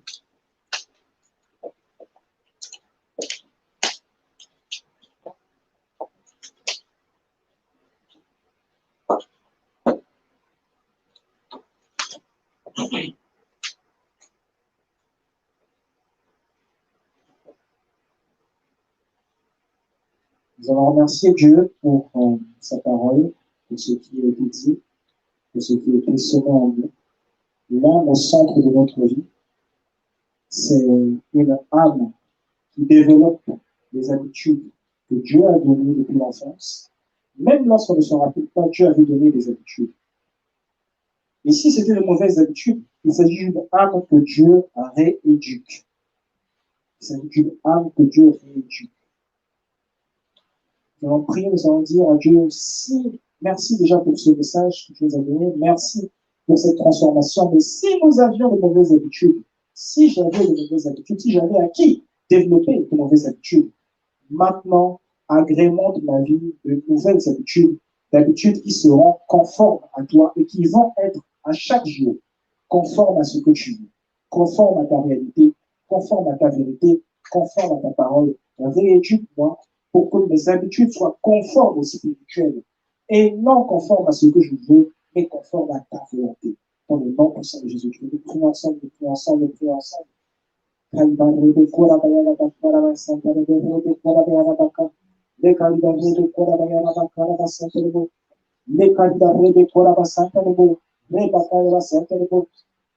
Le calibare de cola masantarabo, le calibare de cola masantarabo, ni carabatarabo de co, le calibare masantarabo de co, le calibare de cola masantarabo, calibare de cola masantarabo, taquila botoro de co, rebacala y arabacala masantarabo, le calibare de cola masantarabo de baca, calibare de cola masantarabo, calibare masantarabo de co. Le calibare de cola masantarabo, calibare masantarabo de co. Tasarabo de borre de cola masantarabo, le calibare de cola masantarabo, le cola masantarabo, cria santarabo de cola masantarabo, coia borre de cola masantarabo, reba calibare de cola masantarabo, le calibare de cola masantarabo, caibo santarabo de cola masantarabo, le calibare de cola masantarabo, reba calibare de cola masantarabo, pia barre de cola masantarabo, le cola masantarabo, caibo santarabo. Et tu vas dire à Dieu, je veux recevoir une vision prophétique. Je veux recevoir une vision prophétique. Je veux recevoir une vision prophétique. J'ai compris qu'il y a des critères. J'ai compris qu'il y a des prises de décision à avoir. J'ai compris qu'il y a des implications sur le style de vie. J'ai compris qu'il y a des choses à accepter sur la manière de penser, sur la manière de se comporter. Seigneur, je décide d'avoir une vision prophétique. Je décide d'avoir des visions prophétiques. Je décide de vivre dans les visions prophétiques. Parce que cela est mon normal. Cela est le normal de l'enfant de Dieu. Cela est le normal du chrétien. Je décide de vivre là-dedans dans le nom puissant de Jésus-Christ. Nous prions ensemble, nous prions ensemble, nous prions ensemble. Seigneur, je décide d'avoir des visions prophétiques. Je décide d'avoir des visions prophétiques. Je désire d'avoir des visions prophétiques. Je veux avoir des visions prophétiques. Je veux que ces visions soient mon partage. Je veux que ces visions soient le partage de ma famille. Je veux que ces visions soient le partage de mes proches. Je décide d'avoir des visions prophétiques. Je décide d'avoir des visions prophétiques. Seigneur, parle-moi au travers des visions prophétiques. Seigneur, adresse-toi à moi au travers des visions prophétiques. Confond le naturel et le spirituel. Confond le naturel et le surnaturel. Mon naturel, le surnaturel doit être mon naturel. Le surnaturel doit être mon naturel. Fais-moi me mouvoir dans les visions prophétiques. Fais-moi me mouvoir dans les visions prophétiques. Je veux évoluer dans ces visions. Je veux évoluer dans ces visions. Atteindre un niveau supérieur de vision. Si mes visions duraient 1 seconde, je veux que mes visions durent 2 secondes. Si mes visions duraient 2 secondes, je veux qu'elles mettent 5 secondes. Si elles mettaient 5 secondes, je veux qu'elles mettent 10 secondes. Fais-moi évoluer dans les visions prophétiques. Fais-moi évoluer dans les visions prophétiques. Fais-moi évoluer dans les visions prophétiques. Fais-moi évoluer dans les visions prophétiques. Les caribas, les caribas, les corabas, les corabas, les corabas, que ce soit normal, que je vive mon ADN prophétique, que je vive mon ADN prophétique, que je vive mon ADN prophétique, que je vive mon ADN prophétique, sans avoir peur des implications familiales, sans avoir peur des retombées familiales, que je vive des implications prophétiques, que je vive des visions prophétiques, que je vive des visions prophétiques. Il y en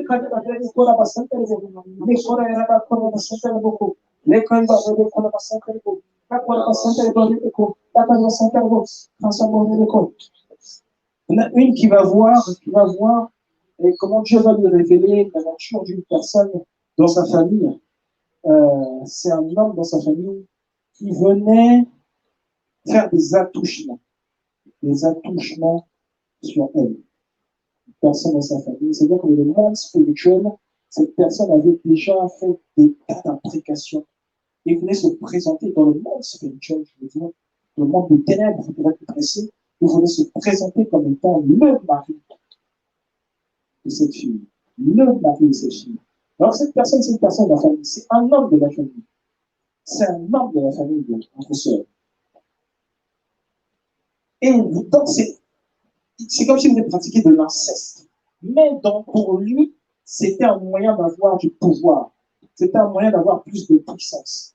C'était un moyen d'avoir de la domination. C'était un moyen d'avoir d'être élevé physiquement. Mais également, il allait avoir également comme de l'élévation dans sa spiritualité, la spiritualité qu'il pratique.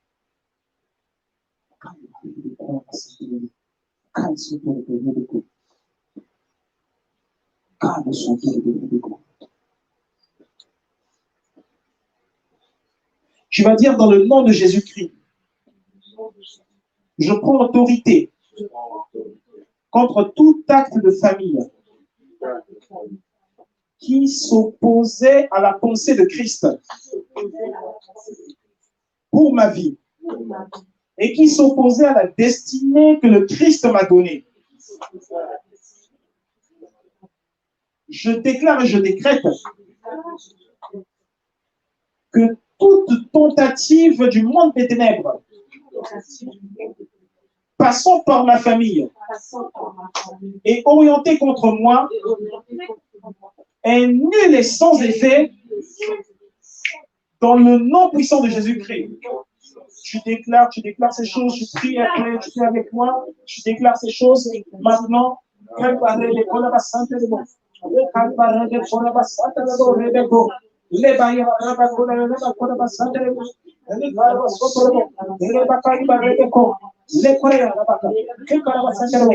tentatives du monde des êtres contre ta vie, nous les saluons dans le nom puissant de Jésus-Christ. Nous appuyons sur le bouton qui annule. Nous appuyons sur le bouton qui annule ces tentatives. Nous appuyons sur le bouton qui annule ces tentatives. Nous appuyons sur le bouton qui rend nul et sans effet chacune de ces tentatives. Au nom de Jésus-Christ.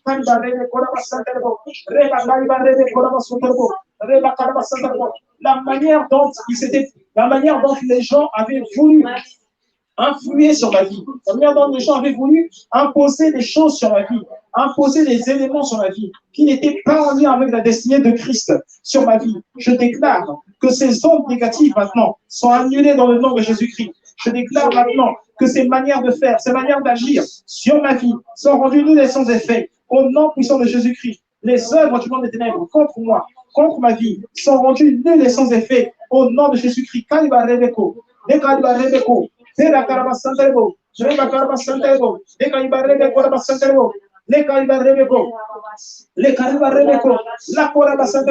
Nous déclarons et nous décrétons toute œuvre démoniaque assignée contre notre vie maintenant est rendue nulle et sans effet au nom puissant de Jésus-Christ. Toute œuvre démoniaque assignée contre ma vie est rendue nulle et sans effet. Tout agent du monde des ténèbres envoyé contre ma vie et son pouvoir est annulé. Son pouvoir est annulé. Ces missions, les missions du monde des ténèbres, les missions des agents du monde des ténèbres programmées contre moi, programmées contre ma vie, sont annulées au nom de Jésus-Christ. Elles sont annulées au nom de Jésus-Christ. Nous déclarons qu'elles échouent.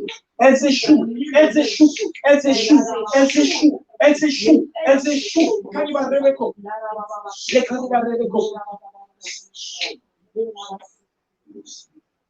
Vous savez, ce texte que l'on vient de lire sur Jésus, ce texte que l'on a lu sur Jésus, qui n'a pas pu faire de miracle dans sa famille, ce texte est très évocateur de la situation de plusieurs familles.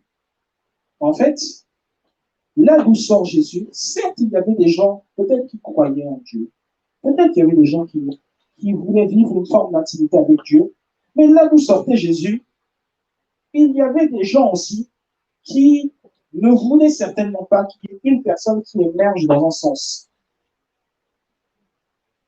Il y avait des gens qui ne voulaient pas voir quelqu'un qui avait peut-être déjà un métier de charpentier, mais qui en plus est devenu une figure publique parce que, soi-disant, elle est serviteur de Dieu. Soi-disant, elle est servante de Dieu. Il y avait des gens qui étaient opposés à cela, qui s'opposaient fermement à l'idée d'avoir Jésus, serviteur de Dieu. Ça veut dire que lorsque Jésus s'éloigne de sa famille, Jésus va dans son ministère, Jésus affronte les démons du ministère. Jésus guérit les paralytiques, Jésus guérit les maladies, les aveugles, les boiteux. Il affronte les démons du ministère. Il a donc en face de lui des attaques liées à son ministère. Mais en fait, quand il revient dans sa famille, il y a une révélation sur Jésus et notamment sur les attaques qui sont liées à sa famille. Donc, je suis en train de dire ici que Jésus avait également des combats dans sa famille. Il y avait des hommes qui s'opposaient à lui dans sa famille. Et ces hommes-là disaient, est-ce que ce n'est pas lui que j'ai vu grandir ici? Est-ce que ce n'est pas lui qui est le fils d'un tel? Est-ce que ce n'est pas lui qui est le frère d'un tel? Et ils le citaient tous. Le frère d'un tel, le frère d'un tel, le frère d'un tel.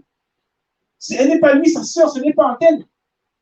Comment est-ce possible que lui, aujourd'hui, on dise de lui qu'il peut être serviteur de Dieu, qu'il peut faire quelque chose pour moi?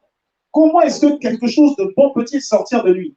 Les gens étaient en train, il y avait des esprits de famille qui s'étaient élevés contre Jésus à ce moment. Et lorsque Jésus dit un prophète est méprisé juste dans sa propre famille, Jésus va dire qu'il y avait des esprits de mépris qui étaient envoyés contre celui qui était le signe de sa famille. Un prophète ici, il parle d'être le signe de sa famille. Des esprits familiers, des esprits de mépris étaient envoyés contre celui qui devait être le signe de sa famille, celui qui allait faire émerger sa famille dans différentes situations. Des esprits de mépris sont envoyés.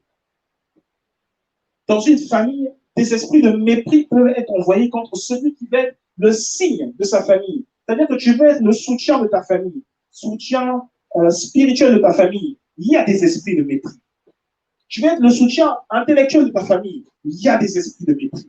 Tu veux être le soutien financier de ta famille. Il y a des esprits de mépris. Et quand je dis soutien, je ne suis pas en train de dire que tu es la personne qui est en bas. Non, je parle de la personne qui est en haut, en hauteur. Il y a des esprits de mépris qui sont envoyés. Il y a des esprits de famille qui sont envoyés. C'était le cas pour Jésus. Il y a des esprits qui étaient envoyés contre Jésus. Il y a des esprits qui étaient envoyés contre Jésus. De sorte à ce que ça a bloqué le ministère de Jésus. Jésus affrontait déjà les démons du ministère. Il a encore eu en plus les démons de sa famille. À l'endroit où il était, dans sa patrie. Nous allons dire, dans le nom puissant de Jésus-Christ, si avec moi je n'aime pas la façon dont tu parles, dis avec moi dans le nom de Jésus-Christ. Je déclare et je décrète toute influence diabolique contre ma vie, provenant de ma famille, est rendue nulle et sans effet dans le nom puissant de Jésus-Christ. Toute force satanique provenant de ma famille et qui s'était liée contre moi reçoit le feu de Dieu et est brûlé dans le nom de Jésus-Christ. Tu pries avec moi, tu pries avec moi, tu pries avec moi, tu pries avec moi. Je déclare que toute influence diabolique qui avait été envoyée contre toi et qui provenait de la famille, aujourd'hui ces influences sont rendues nulles et sans effet, elles sont renvoyées dans les lieux arides, elles sont renvoyées loin de toi au nom de Jésus-Christ.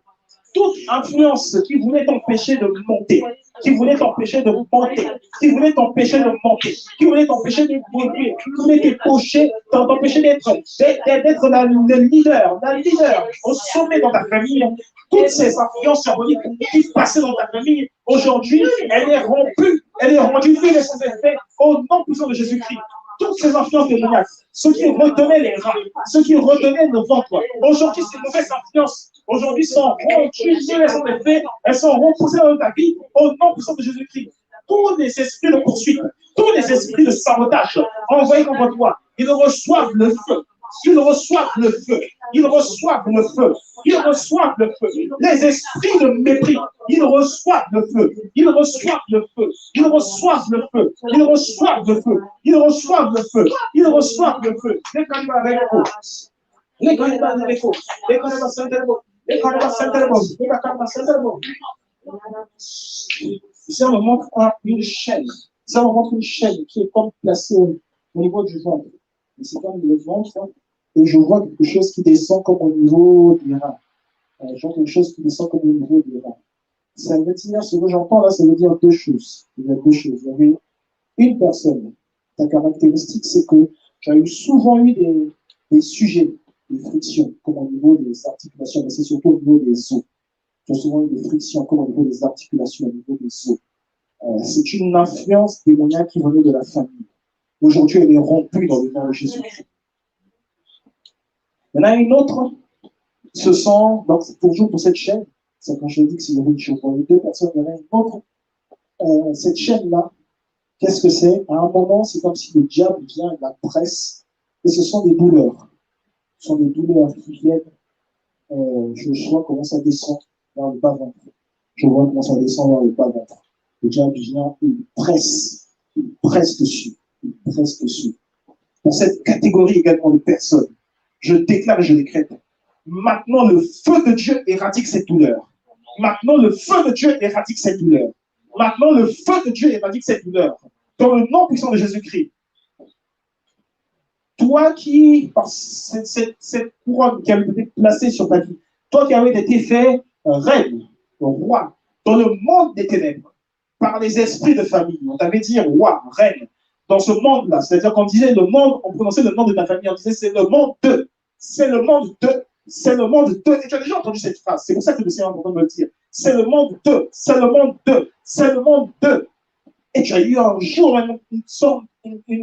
comme une sorte de vision où tu t'es vu, c'est comme si ça plongeait, à un certain moment, tu plongeais comme en dessous de l'eau, comme en dessous de l'eau.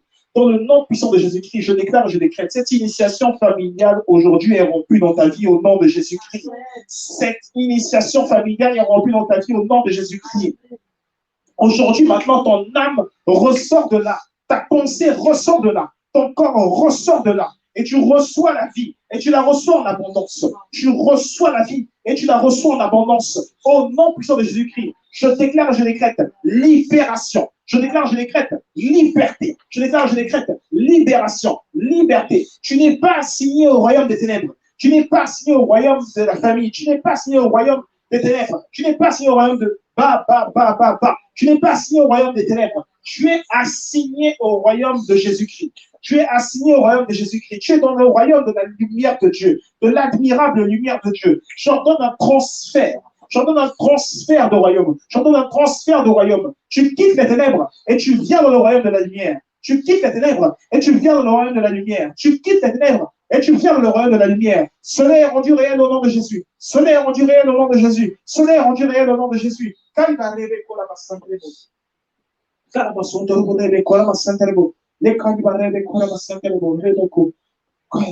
vas prier, Seigneur, tu vas dire merci à Dieu, et tu vas dire maintenant, je me couvre par ton sang, je me recouvre par ton sang, je me recouvre par ton sang, le sang de la victoire, le sang de la victoire, le sang de la paix, le sang de la victoire, le sang de la paix, le sang de la victoire, le sang de la paix, il coule de la tête aux pieds, le sang de la victoire, le sang de la paix, il me rend resplendissant, il me rend resplendissante, et il me rend victorieux, il me rend resplendissante, il me rend libre, quel que soit l'endroit où je suis, quelle que soit ma condition, au nom de Jésus-Christ, tu pries avec moi, tu pries avec moi, tu pries avec moi.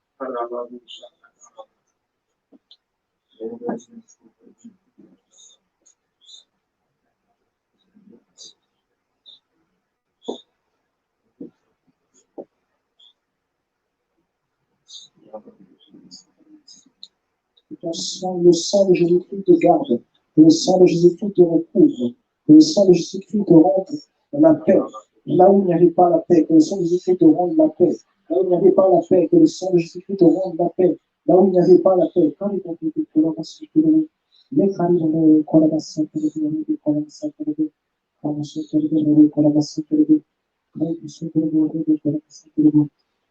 de Jésus. On va prendre la Sainte Seine et là, ça va juste être l'eau. Ça va juste prendre l'eau, le liquide, la Sainte Seine. La Sainte Seine, ça va juste être l'eau, le liquide. Ça va être le liquide.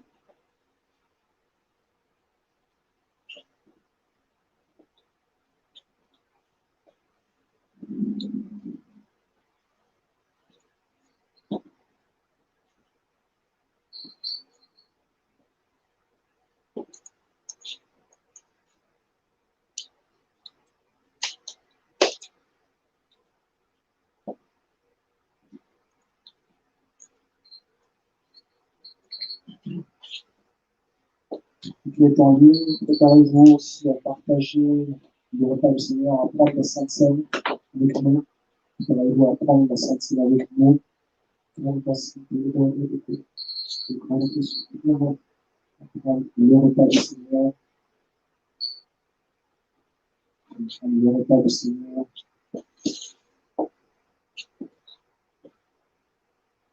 Ce liquide que nous avons dans notre main devient le sang de Jésus. Le sang de la rédemption, le sang de la victoire, le sang du succès, le sang du partage de la nouvelle alliance, le sang de l'ADN de Christ, le sang de l'identité de Christ, le sang du rachat, le sang qui me garde, le sang qui me préserve, le sang de la nouvelle alliance, le sang de victoire, il est le sang de la guérison, il est le sang du succès, il est le sang qui m'éloigne de la condamnation, il est le sang qui me fait vivre des bons jours, là, des mauvais jours, il est le sang qui me déploie, qui me fait me déployer dans toutes mes entreprises, il est le sang qui me donne du succès, dans le nom puissant de Jésus-Christ. Que ta vie soit transformée maintenant au contact avec le sang de Jésus-Christ. Que la lumière de Dieu resplendisse sur ta vie maintenant au contact avec le sang de Jésus-Christ. Que ton témoignage ressorte maintenant dans le nom puissant de Jésus-Christ. Que ton témoignage maintenant soit visible par la puissance du sang de Jésus-Christ. Que ta guérison soit palpable par la puissance du sang de Jésus-Christ. Que la lumière de Dieu éclate dans ta vie par la puissance du sang de Jésus-Christ. Et que tu sois toi-même ce témoignage. Tu es la prochaine en liste. Maintenant, tu es la prochaine en liste pour ce témoignage de succès, ce témoignage de vigueur, ce témoignage de miracle dans le nom puissant de Jésus-Christ. Et prenons ensemble le sang de Jésus.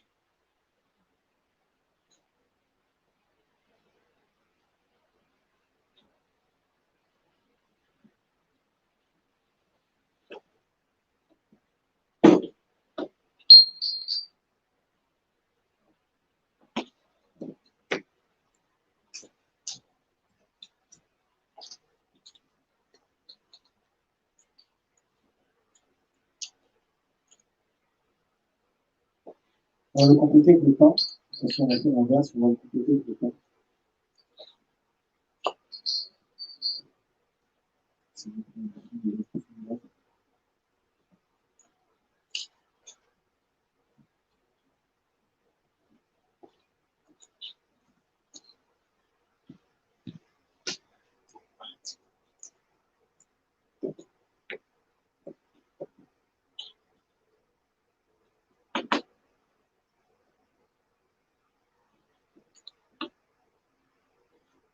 Dans le nom de Jésus, j'ordonne un raffermissement des plaquettes sanguines, la réutilisation des membres du corps, meilleur usage de l'intellect, la réutilisation des membres du corps, meilleur usage de l'intellect, plus grande circulation sanguine, une plus grande foi, une plus grande efficacité pour les faits et gestes du quotidien, une plus grande marque d'amour et d'affection envers Christ, et que la lumière de Dieu, une nouvelle fois, qui apporte la vision.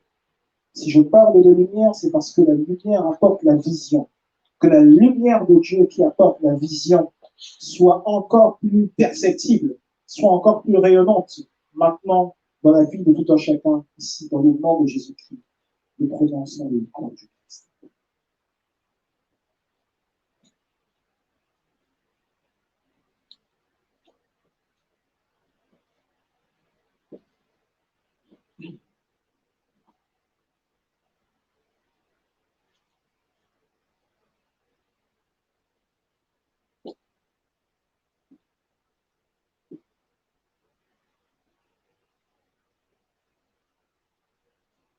Seigneur, nous te remercions. Merci. Merci d'avoir été là. Merci d'être là. Merci de nous unifier. Merci de nous fortifier. Merci de nous donner ta vie. Merci de nous donner ta lumière. Merci de nous donner ta joie. Merci de nous donner ta paix. Merci de nous donner ton espérance. Merci de nous démontrer ton amour. Merci de nous démontrer ta fidélité.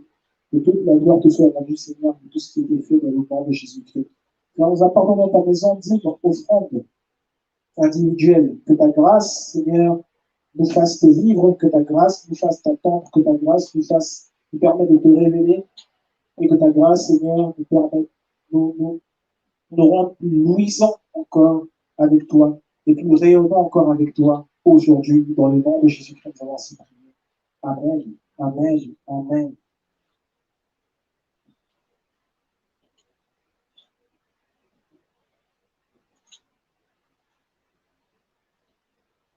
Ma vie tout entière est le fruit de ta grâce envers moi. Rien ne me prédestiner à ce que tu as fait de moi. Tu as bouleversé les pronostics de mes ennemis. Oh, yeah. Tu m'as choisi. Oui. Tu m'as choisi. Yeah. Tu m'as choisi. Aïe, oh, Tu yeah. m'as choisi. Depuis le ventre de ma mère, mon Dieu m'a choisi. Ah, Tu m'as choisi. yeah, Tu m'as choisi. Tu m'as choisi. tu m'as choisi. Tu m'as choisi. Tu m'as choisi. Tu n'as pas consulté les hommes pour le faire, mon Dieu m'a choisi. Mon statut a changé. Mon statut a changé. Oh, oui, l'Éternel m'a choisi. Le débat m'a vomi.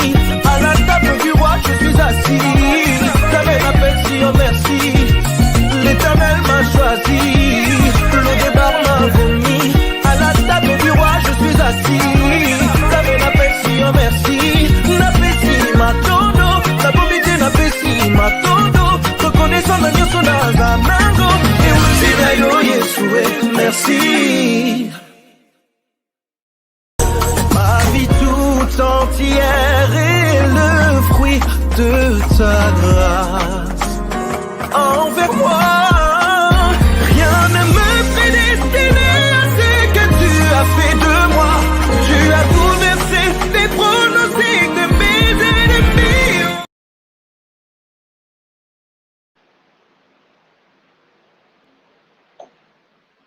Gloire à Jésus, gloire à Jésus. Parce que nous sommes célébrons le nom du Seigneur. Le nom du Seigneur, le nom de notre Dieu. Le Seigneur qui fait ces choses. Gloire à Jésus, gloire à Jésus. Merci Seigneur.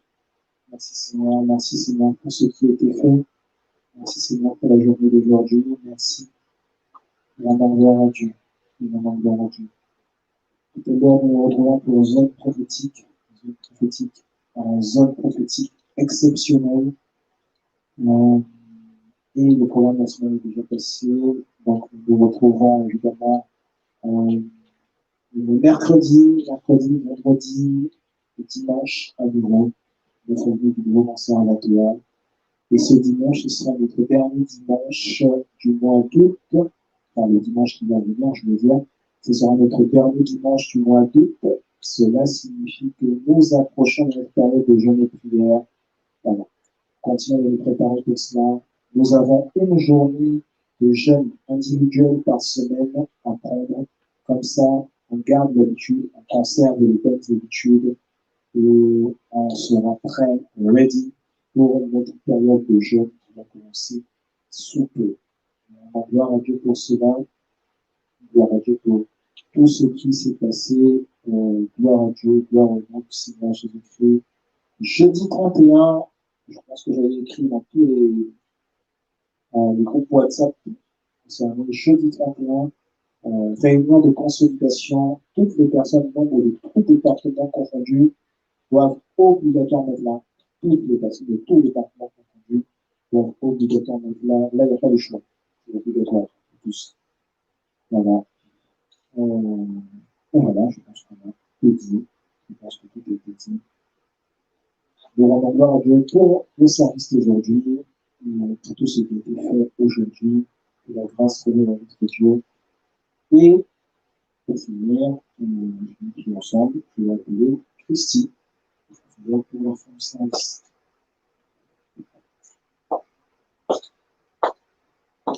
Amen. Gloire à Dieu pour ce culte qui a été béni. On va prier ensemble. On va rendre grâce à Dieu déjà pour la parole que nous avons reçue. Et on va prier pour que ce que nous avons reçu ici, que cela soit gardé en nous, que les âmes ne viennent pas arracher dès que nous allons sortir de ces lieux. Tu peux lever ta voix et prier. Père, je te rends grâce pour la parole que tu nous as donnée au travers de ton serviteur, Seigneur. Merci infiniment pour cette parole qui nous a tant bénis, qui nous a tant fait du bien, Seigneur. Je te rends grâce. Et je prie afin que cette parole soit gardée en nous, qu'elle puisse porter du fruit en sa saison, dans le nom de Jésus. Amen. Que votre semaine soit productive, que vous expérimentez l'amour et la paix de Jésus au quotidien, et que, comme Dieu vous a ramené en séjour, il va aussi arriver chez vous.